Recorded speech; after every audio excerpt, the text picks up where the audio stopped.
Hi everyone, welcome to the Yonkers Public Library YouTube channel and specifically the Haifa Benkadi Curator Riverfront Art Gallery channel, where every week my goal is to post a different art project. So this week I'm doing some art based on Andy Mercer's work. You can look him up on the internet, but we're also going to load a picture of his artwork.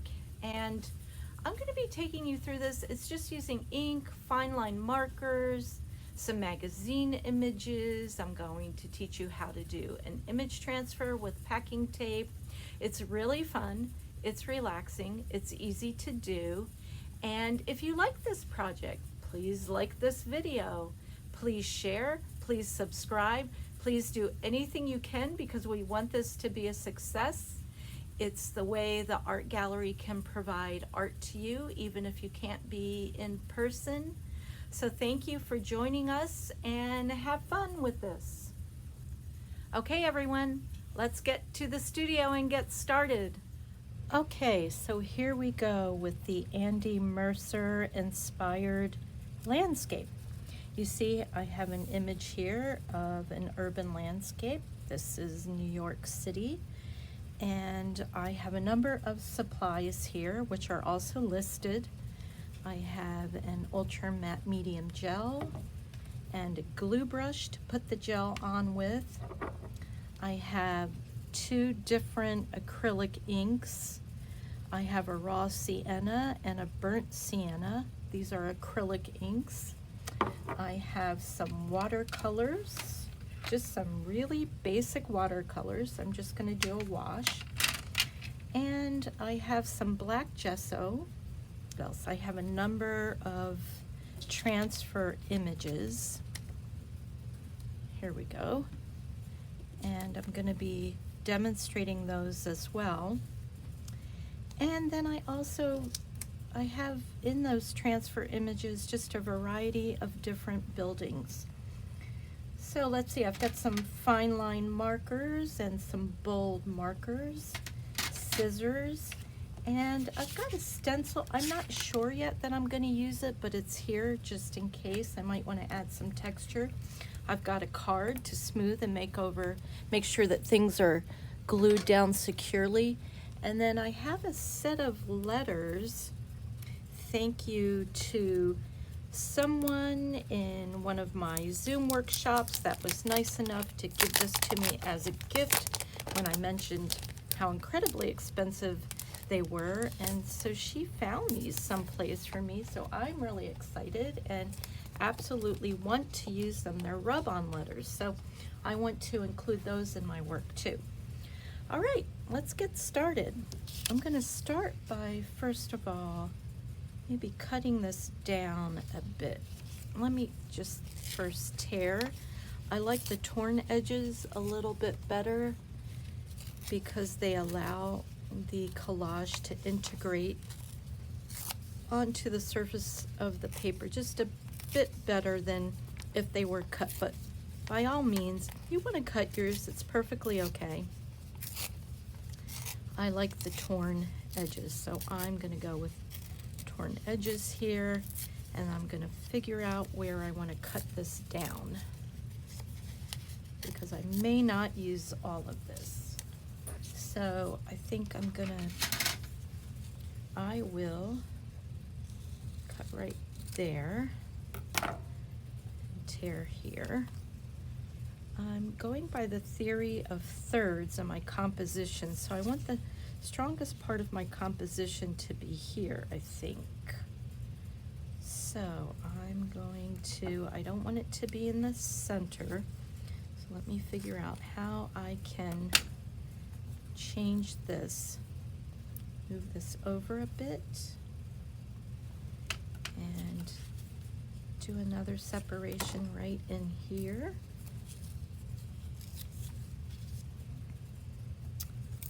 And another one right here.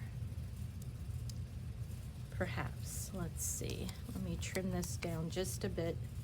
It's just a tiny bit too long. So I want to give it a trim, and I am using my scissors here just for the sake of time. So let's see, I want more of a gap right here, and I may end up using it at another place in this collage, I'm not sure. All right, so now I need to glue down. So I'm using the matte medium as my glue. You don't have to have matte medium. I like it because I know it's gonna hold, it's gonna be secure. I'm going to use it later on over the top of some of these images, so I want to have it there. I'm gonna place these just above the midline there, and every time I glue, I'm giving a little rub just to make sure that it's down without wrinkles, without bubbles.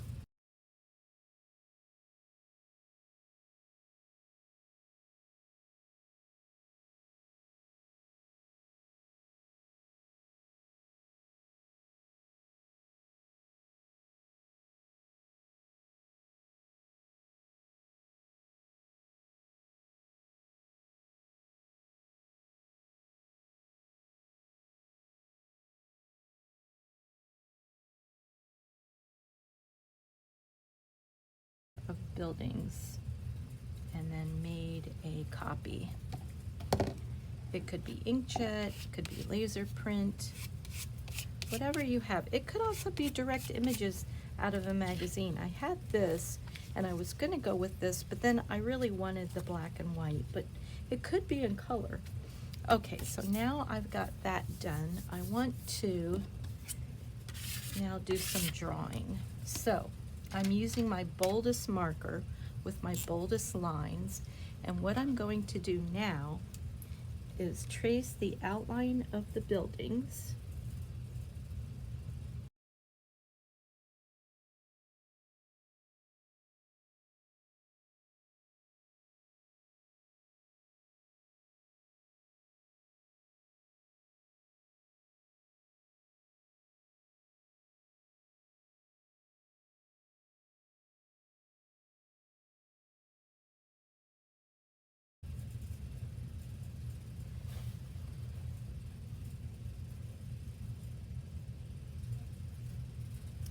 Okay, so I've got some good bold lines in there.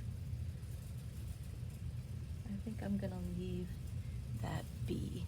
The next step will be to just kind of knock out some of the boldness of that. And I know that seems odd since we just created all these bold lines, but now I want to knock back this dark color in there. So what I'm going to do is apply a thin coat of gesso, and I'm going to scrape it on there so that it doesn't, let's see, did I ever open this bottle? Maybe not.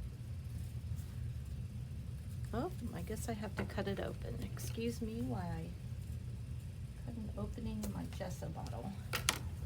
Okay, so I'm gonna squeeze it on there.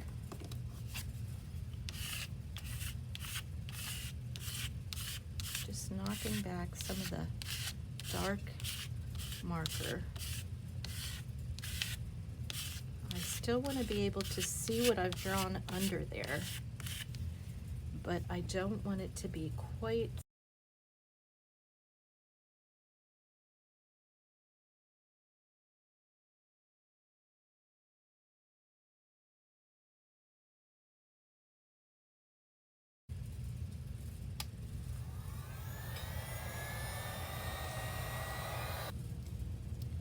okay. Now that this has dried, you can see that my building shapes have reappeared, which is a good thing. And now I'm gonna apply another layer with my fine line marker. So I'm just gonna go back in, and where I want to accentuate some of these building shapes, I'm just gonna go back in with my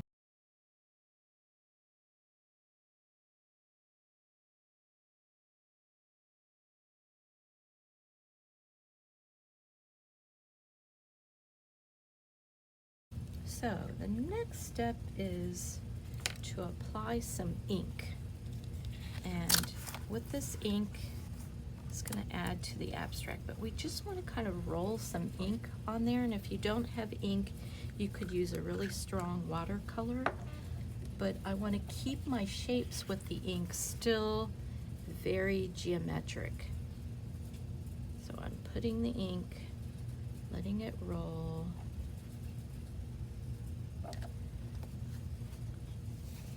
Keeping my rolls very straight, or not so much straight, but squarish. You can give it a tap. See how it's rolling along? Almost kind of mimicking the shapes of the buildings. So I can add a bit more here. Get it to go up, I hope. There we go.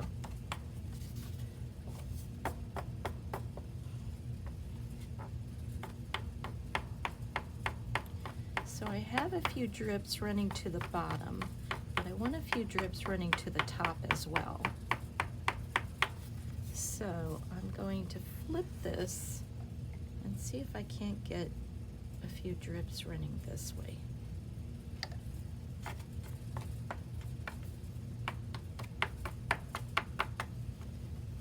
And this way.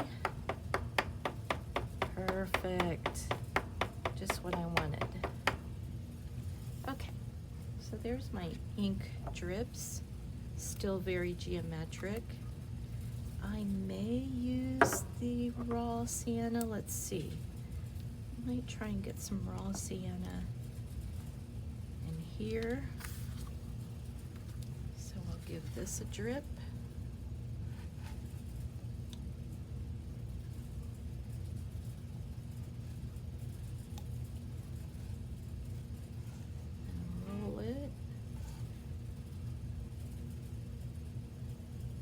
Oh, I like that. I like the raw sienna with the,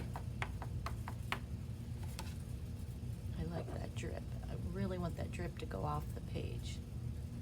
The raw sienna with the burnt sienna is really nice. Okay, let me see if I can get it to go this way. This part is really fun too. It's just fun to see what the ink's gonna do. So I'd like to get some raw sienna in there. Let's see if I can't add it to this one. Oh yeah, that worked.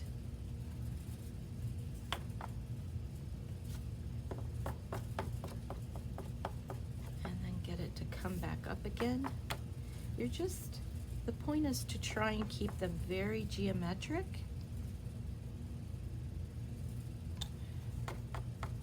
So now that my ink is on there, I need to dry it. So here comes a terrible noise again, the sound of the dryer.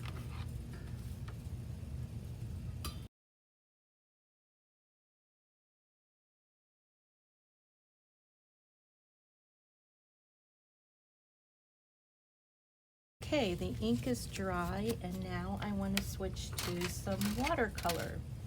So I've got a very inexpensive watercolor palette here. Really kind of a children's watercolor, and I'm going to get some watercolor on here by just wetting, and I like the yellow from the raw sienna, so I think I'm gonna do a little play, and I'm just doing very geometric swoops. A little bit of orange in here.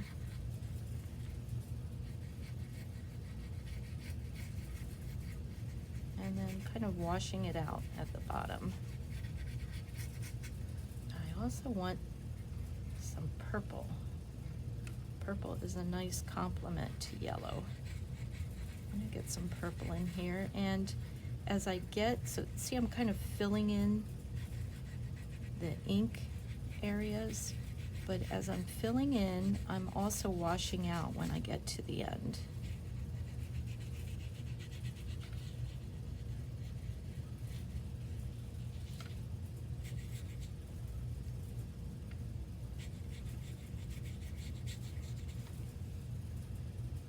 Maybe a bit more purple here. I don't want the watercolor to be so strong that it overpowers everything, so I'm using very, very light touches. Very light. Really washing it out.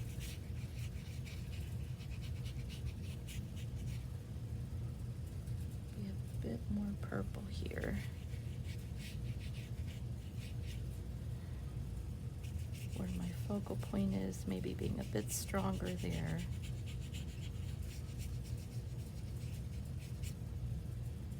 And perhaps a touch of blue, just because it is a skyline, so maybe a touch of blue here.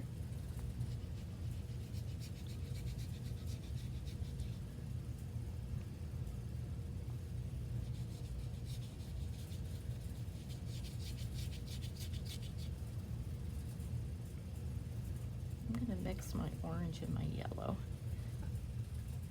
All right, so that's pretty good.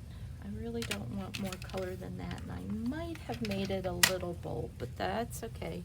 All right, I'm gonna go back in with my dryer.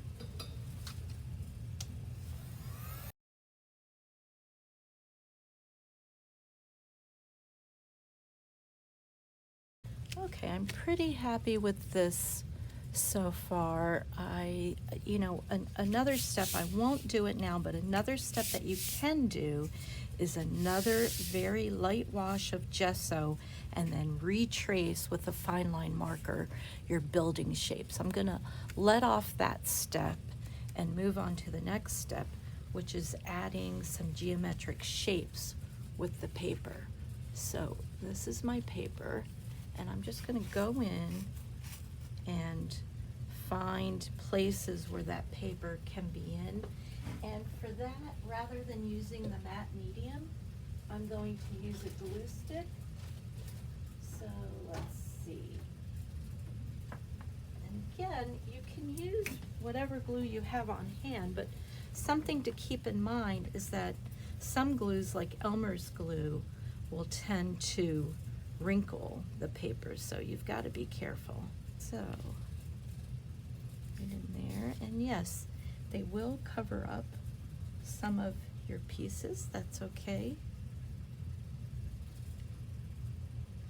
Just find places where they can fit. I've got all different colors here, green, red.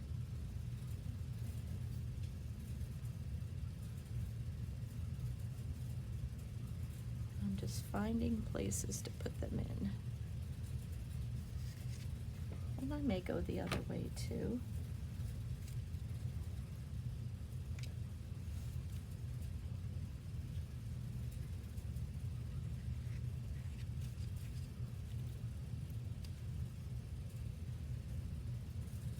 So just a few bits here and there, because we still have some more layering to do. And you can go right over those ink drips. Well, some of them are so tiny they're sticking to me. How I have lots of colors, lots of things to choose from.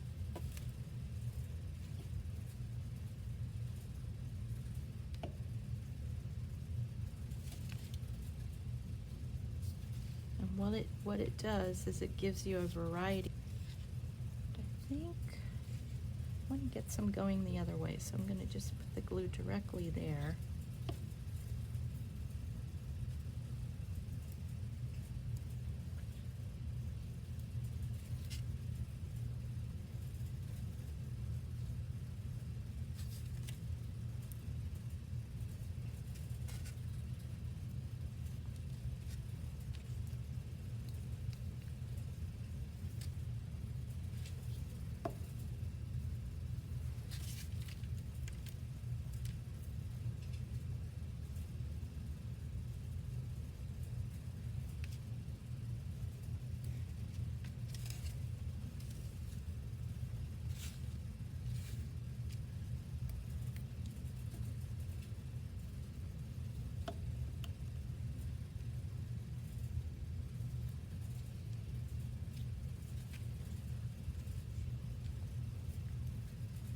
You can go crazy with these little shapes.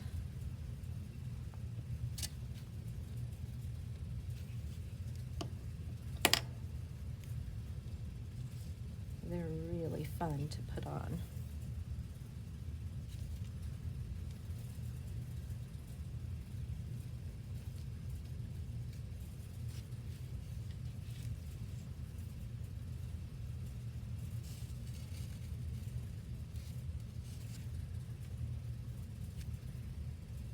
Okay, I'm going to stop there and move to my image transfers. So I have made a number of image transfers, and I'm going to demonstrate how to do this at the very end of this video. But let me show you. I've got image transfers of buildings, lots of different buildings, and I'm going to layer these into my collage here in the foreground, over, just on depending on where I want them to go. Now this one has got some trees on the side, and I think I'm going to take those trees off. It almost looks like a Colosseum type of building. So I'm going to take that off, and let's see, where do I want you? I think I want this one right there. So I'm going to trim it a little bit more.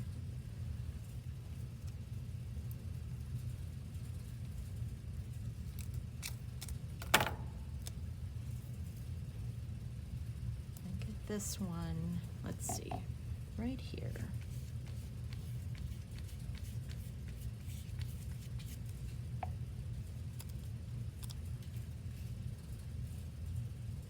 Right over that. And then I have another one, this taller building, goes like that. I'm gonna put that one right there.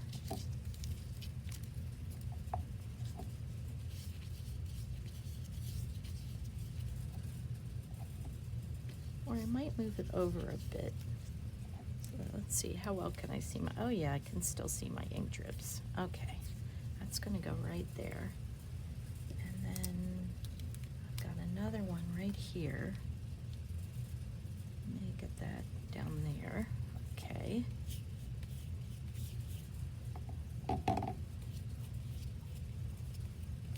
I'm just putting a thin layer of the matte medium. Oh, I lost one of my stripes.